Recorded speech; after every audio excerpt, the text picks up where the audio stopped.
Education loan 100% placement తో job Telugu students కి first choice Sankalchand Patel university Ahmedabad. మీరు నిజంగానే హైదరాబాద్లో 2 BHK 3 BHK 1 BHK 4 BHK 5 BHK ఇలా చాలా అడ్వర్టైజ్మెంట్స్ అన్నీ వింటుంటారు. నిజంగా మీకు అసలు ఏ BHK తీసుకోవాల్సినటువంటి అవసరం ఉందో సో దాన్ని చూస్ చేసుకోవడంలో చాలామంది కన్ఫ్యూజ్ అవుతుంటారు. చాలామంది అనవసరంగా ఎక్కువ ఖర్చు పెట్టి సో ఫ్యూచర్లో ఇది ఒక బర్డన్గా మారిపోయేటువంటి ఛాన్సెస్ చాలా ఎక్కువగా ఉన్నాయి. నిజంగా ఎవరికి ఎలాంటి హౌసెస్ కొనాలో ఈ వీడియోలో తెలుసుకునే ప్రయత్నం చేద్దాం. మనతో పాటున్నారు రియల్ ఎస్టేట్ ఎక్స్పర్ట్ రాజేష్ జాడీ గారు. నమస్తే అండి. నమస్తే సార్. చాలామంది హైదరాబాద్లో సో కొంతమంది ఇంట్లో ఏమో 2, 3, 4 ఉంటారు, కానీ 3 BHK డూప్లెక్స్ 4 BHK ఇలా రకరకాలుగా ఆలోచిస్తుంటారు. అంటే సంపాదన ఎక్కువ ఉండొచ్చు, కానీ అవసరానికి మించిన ఇల్లు అవసరమా లేదా? ఎగ్జాక్ట్లీ, చాలా రియల్గా అందరు ఫేస్ చేస్తున్న ప్రాబ్లం, కానీ అది ప్రాబ్లంగా అనిపించదు. దీన్ని కంపల్సరీగా మనం పూర్తిగా వివరణతో డిస్కస్ చేద్దాం. 1 BHK ఎవరు తీసుకోవాలి? ఇది నా రియల్ లైఫ్లో నేను ఇంప్లిమెంట్ చేసి అండ్ దాని నుంచి అడ్వాంటేజ్ పొందాను నేను. సో మీరు కూడా అది నేను ఫేస్ చేశాను అండ్ అడ్వాంటేజ్ కూడా పొందాను. ఫర్ ఎగ్జాంపుల్ 1 BHK ఎవరు తీసుకోవాలి? 1 BHK ఎవరు తీసుకోవాలంటే, ఇప్పుడు మీరు ఒక మంచి ఎంప్లాయ్ లేదా మీకు ఒక చిన్న బిజినెస్ ఉంది, మీకు సమ్ అమౌంట్ వస్తుంది ఎవ్రీ మంత్, కానీ మీరు ఉంటుంది రెంటెడ్ హౌస్. సో అది రెంట్ మీరు ఎంతో కొంత రెంట్ పే చేస్తూ ఉన్నారు.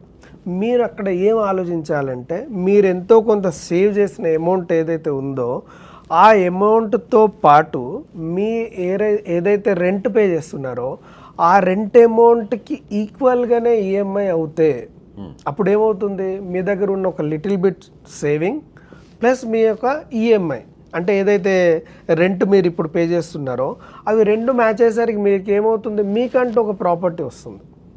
అప్పుడు మాత్రమే 1 BHKకి వెళ్ళాలి. అంటే బర్డన్ ఏం లేదు ఇక్కడ, సింపుల్ అండ్ స్మార్ట్ సొల్యూషన్ అన్నట్టు.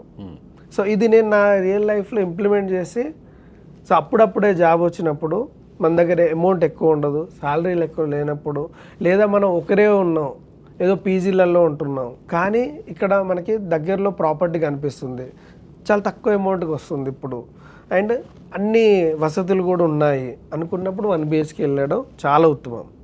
అండ్ ఆ 1 BHKని ఎప్పుడు కానీ మైండ్ అండ్ ఎమోషన్ మనం అంటాం కదా, 1 BHKని ఎప్పుడు లాంగ్ టర్మ్ గోల్ పెట్టుకోకూడదు. 1 BHKని ఎప్పుడు టెంపరీ గోల్నే పెట్టుకోవాలి. ఎందుకు, మీరు అప్కమింగ్ కదా. సో అండ్ మీకు ఇప్పుడు అంత family and relation point of వ్యూలో నెంబర్ ఆఫ్ పీపుల్ హౌస్లో ఉండే వాళ్ళు తక్కువ ఉండొచ్చు. అప్పుడే మీరు 1 BHK థింక్ చేస్తున్నట్టు. అప్పుడు ఏం చేయాలంటే దీన్ని టెంపరీ బేసే పెట్టుకోవాలి, అయితే 3 years ఆర్ 5 years. ఆ తర్వాత మీరు దీన్ని సేల్ చేసేయాలి. అప్పుడు మీరు ఇక్కడ చూసుకోవాల్సిన ఇంపార్టెంట్ ఫ్యాక్టర్ ఏంటంటే రీసేల్ వాల్యూ ఉందా లేదా. సో రీసేల్ వాల్యూస్ 1 BHKకి ఎప్పుడు వస్తాయి అంటే, సేమ్ మీకు ఫస్ట్ ఇంపార్టెంట్ పాయింట్ పార్కింగ్ ఉండాలి. పార్కింగ్ మీది 1 BHK అయినప్పటికీ మీకు పార్కింగ్ ఉండాలి. అంటే కార్ పార్కింగ్ అంటారా, bike car parking or bike parking. So మన దగ్గర ఏ వెహికల్ ఉంటే ఆ వెహికల్. సో లేదు మీకు ఇప్పుడు చాలా తక్కువ ఉంది, ఓన్లీ మీ దగ్గర 2 వీలరే ఉంది, మీకు అక్కడ పార్కింగ్ మీరు పెట్టుకోలేదు, ఎక్స్ట్రా అమౌంట్ పడుతుంది అని, అప్పుడు మీ మైండ్ సెట్ ఎలా ఉండాలంటే, యాజ్ మచ్ యాజ్ పాసిబుల్ మీరు దాన్ని సేల్ చేయాలి. మార్కెట్ వాల్యూ పెరుగుతున్న కొద్దీ దాన్ని మీరు మానిటర్ చేస్తూ ఈజీగా సేల్ చేసేయాలి. విత్ ప్రాఫిట్తోనే వితౌట్ ప్రాఫిట్ అసలు చేయలేదు. సో ఎందుకంటే ఫ్యూచర్లో ఏమవుతుంది, డిలే అవ్వడం వల్ల అంటే, అప్పుడు మీకు పార్కింగ్ లేకపోతే కొనలేని పరిస్థితి ఉన్న సిచ్యువేషన్ వస్తుంది. ఎందుకంటే ఇప్పుడు అందరికీ కార్లు డిసడ్వాంటేజ్ అవుతుంది. కాబట్టి మీరు మ్యాక్సిమం దాన్ని తీసేయాలి పార్కింగ్ లేకపోతే. పార్కింగ్ ఉంది, మీరు మార్కెట్ని బాగా మానిటర్ చేసి ఆ 3 to 5 years ఏదైతే ప్రాపర్టీ, ఎందుకంటే రీసేల్ వాల్యూస్ ఎప్పుడు మోర్ దెన్ 5 years తర్వాత మళ్ళీ ఒకవేళ అక్కడ మీకు జియోగ్రఫికల్గా ఇంపార్టెన్స్ పెరగలేదు అనుకోండి ఆ ఏరియాకి, మళ్ళీ మీకు స్టెబుల్ అయిపోతుంది మార్కెట్, అక్కడే ఆగిపోతుంది. కాబట్టి రాదు, మీకు ఎంత ఉన్నా ఉండదు. మళ్ళీ సేమ్ టైం మీకు ఏమవుతుంది, ఇక్కడ ఫ్యామిలీ పెరిగింది అనుకోండి, మీరు అన్మ్యారీడ్ కాస్త మ్యారీడ్ అయ్యారు పిల్లలు, అప్పుడు మీకు 1 BHK చాలా కంజెస్టెడ్ అయిపోతుంది. సో కాబట్టి 1 BHK ఎప్పుడు టెంపరీ పాయింట్ ఆఫ్ వ్యూలోనే థింక్ చేయాలి. ఇప్పుడు ఇంకొక డౌట్ రాజేష్ గారు, 1 BHK అనేది మ్యారీడ్ పర్సన్ తీసుకోవచ్చా? తీసుకోవచ్చు, చిన్న ఫ్యామిలీ, జస్ట్ మ్యారీడ్ 1 kid. కానీ అది లాంగ్ టైమ్ లో ఇంకొక కిడ్ కూడా అనుకుంటాం. సో పేరెంట్స్ అప్పుడు 1 BHK అనేది కన్సిస్టర్. అప్పుడు ఏం చేయాలి అంటే వేరే కైండ్ ఆఫ్ థింకింగ్ చేయాలి. ఓకే, దీంతోనే నేను ఉంటూ నా ఎర్నింగ్స్ని నేను సేవ్ చేసుకొని 2 BHKకి ఎట్లా తీసుకోవచ్చు వేరే చోట. ఈ ప్రాపర్టీ నాకు బర్డన్ కాదు, ఇది ఒక అసెట్ కింద, ఇది అసెట్ కిందనే పెట్టేసుకుంటా నేను, తర్వాత మంచి వాల్యూ వచ్చినప్పుడు అమ్ముకుంటా, ఈ లోపు నేను 2 BHK తీసుకుంటా. అప్పుడు దాన్ని మీరు దాంట్లో ఉంటూ some amount financial growth check చేసుకుంటూ వేరే ఇన్వెస్ట్మెంట్స్ చేసుకుంటూ, ఓకే, అండ్ వస్తున్న పార్ట్నర్ కూడా జాబ్ హోల్డర్ అయితే ఇంకా అడిషనల్ ఇన్కమ్ కాబట్టి దీన్ని అసెట్ కింద మార్చుకోవచ్చు. అసెట్ కింద మార్చుకుంటే అడ్వాంటేజ్ ఏంటంటే నెక్స్ట్ ఫ్యూచర్లో ఇప్పుడు టెంపరీగా వస్తూ ఉంటారు సిటీస్కి చాలామంది. వాళ్ళు ఏంటి 1 BHKలే రెంట్ చూస్తారు. రెంట్కి రావడం ఈజీ, రెంటల్ ఇన్కమ్ అనేది 1 BHKకి ఈజీగా వస్తుంది, 1 BHK 2 BHKకి. కాబట్టి అక్కడ మీకు అడ్వాంటేజ్ అవుతుంది. కానీ ఫైనాన్షియల్ బర్డన్ తీసుకుంటే మళ్ళీ ప్రాబ్లం అవుతుంది. సో అది 1 BHKకి. So 2 BHK point of view classic, ఎక్కువగా అందరికీ సూట్ అయ్యేది 2 BHK. సో అంటే బడ్జెట్ వైజ్ కూడా బెటర్మెంట్గా, అండ్ ఇప్పుడున్న ఈ న్యూక్లియర్ ఫ్యామిలీస్ పాయింట్ ఆఫ్ వ్యూలో చూసుకున్న ఇద్దరు. సో 2 BHK అన్నిటికీ సూటబుల్ అన్నట్టు. ఇప్పుడు భార్య భర్త ఇద్దరు పిల్లలు 2 BHK వెల్ సఫిషియెంట్. అలాగే పేరెంట్స్ ఉంటారు. పేరెంట్స్ ఉన్నప్పుడు ఆ 2 BHKలో అడ్జస్ట్ అవుతున్నారా లేదా అడిషనల్గా ఇంకా మనకి ఇప్పుడు కొత్త కాన్సెప్ట్స్, అందుకనే బిల్డర్స్ కూడా తీసుకొస్తారు 2.5 BHK అని, పిల్లలకి చిన్న రూమ్ అని. అక్కడ ఏమవుతుంది, పిల్లలు అక్కడ అకామిడేట్ అయిపోతారు, పేరెంట్స్ అండ్ వీళ్ళు ఇంకో చోట అకామిడేట్ అవుతారు. అండ్ ఇప్పుడు మనకి రియల్ ఎస్టేట్లో కూడా ఇప్పుడు లోపల ఇన్ఫ్రాస్ట్రక్చర్ ఇంటీరియర్ పాయింట్ ఆఫ్ వ్యూలో కూడా మనకి కొత్త ఫర్నిచర్ కైండ్ ఆఫ్ స్టైల్స్ వస్తున్నాయి. రీజన్ ఏంటి, పిల్లల్ని మనం కాంపాక్ట్ రూమ్లో అయినా బెడ్, సో 2 beds దాంట్లోనే ఉండేటట్టు, స్పేస్ సరిపోయేటట్టు, మళ్ళీ వాళ్ళ దాంట్లోనే స్టడీ రూమ్ ఉండేటట్టు ఇలా చేస్తున్నారు. ఎందుకంటే 2.5 BHK 2.5 ఆ 5లో వాళ్ళిద్దరూ అడ్జస్ట్ అయిపోతారు, స్టడీ అవుతుంది అక్కడ. Age group of kids better ఏంటంటే, సో నార్మల్గా మనకి ఇక్కడ ఇండియన్ పాయింట్ ఆఫ్ వ్యూలో చూసుకుంటే 3 years నుంచి ఒక 7-8 years దాకా అడ్జస్టబుల్. కానీ 3 years నుంచి 7 years అంటే పేరెంట్స్తోనే ఆల్మోస్ట్ ఉంటారు కదా. నిద్రపోయే టైంలో మామూలుగా ఆడుకుంటా ఇక ఇప్పుడు ఎప్పుడైతే వాళ్ళకి స్కూల్ స్టార్ట్ అయిపోతుందో అప్పటి నుంచి చేంజ్ అవుతుంది. ఇదే మనకి ఫర్ ఎగ్జాంపుల్ వెస్ట్రన్ కంట్రీస్లో తీసుకుంటే ఇట్స్ మ్యాండేటరీ రూల్, పిల్లలు పేరెంట్స్ దగ్గర ఉండకూడదు, వాళ్ళకి సపరేట్గానే ఉండాలి. సో వాళ్ళ థింకింగ్ క్యాపబిలిటీ పెరుగుతుంది యాక్చువల్గా సపరేట్గా ఉండడం వల్ల. సో కానీ ఇక్కడ ఇండియాలో ఏంటంటే ఎమోషనల్స్ ఎక్కువ కాబట్టి మనకి పిల్లలు కూడా మనతోనే ఉంటారు కాబట్టి అలా ఉంటుంది అన్నట్టు. ఇక 3 BHK నుంచి కంప్లీట్ ఇట్స్ ఎ లగ్జరీ కేటగిరీకి వస్తుంది. ఎందుకు ఒక రూమ్ అడిషనల్ అయిపోతుంది. సో అండ్ సేమ్ టైం మీకు ఇక్కడ ఆలోచించాల్సింది ఏంటంటే ఇనిషియల్ ఇన్వెస్ట్మెంట్ పెరుగుతుంది, ఇనిషియల్ అమౌంట్ పెరుగుతుంది, ఈఎంఐస్ పెరుగుతాయి, స్పేస్ పెరుగుతుంది, దాని మెయింటెనెన్స్ పెరుగుతుంది, ఆల్ థింగ్స్ 3 BHK నుంచి మనకి బర్డెన్. కొంతమంది గెస్ట్ల కోసం అని చెప్పని కూడా ఒక గెస్ట్ రూమ్ పెట్టేస్తుంది, గెస్ట్ రూమ్ కోసం అని 3 BHK కొంతమంది రిలేటివ్స్ వస్తుంటారు పోతుంటారు అన్నట్టు. సో అది కరెక్టే అంటారు? కరెక్టే, కాకపోతే దానికి మీకు ఎంత ఫ్రీక్వెన్సీ ఉంది, రియల్గా వస్తున్నారా, రియల్లీ అది యూజ్ అవుతుందా, ఎన్నిసార్లు వస్తున్నారు, అది చాలా ఇంపార్టెంట్. అది లేకుండా ఓన్లీ ఒకటి ఉండాలి, గెస్ట్ ఎప్పుడన్నా వచ్చినప్పుడు ఉండొచ్చు అంటే అది జస్ట్ నాట్ యూస్ఫుల్. రియల్గా చెప్పాలంటే మీరు వాళ్ళతో కలిసి ఆ కొంత టైం స్పెండ్ చేస్తేనే ఆ రిలేటివ్ కూడా ఎమోషనల్గా హ్యాపీగా ఫీల్ అయ్యేది. రిలేషన్ అనేది ఎమోషనలే, there is no mind at all. So వాళ్ళు వచ్చారు, వాళ్ళ రూమ్లో వాళ్ళని పంపించేసి మీ రూమ్లో మీరు పడుకున్నారు, there is no emotion. So relation అంటే ఈవెన్ హాల్లో కూడా మీరు మ్యాట్ వేసుకొని అందరు కలిసి అసలు మాట్లాడుకుంటుంటే ఇప్పుడు ఎట్లున్నావు ఏంటి షేర్ చేసుకుంటే ఆ నైట్ వాళ్ళకి పెద్దగా అనిపించదు.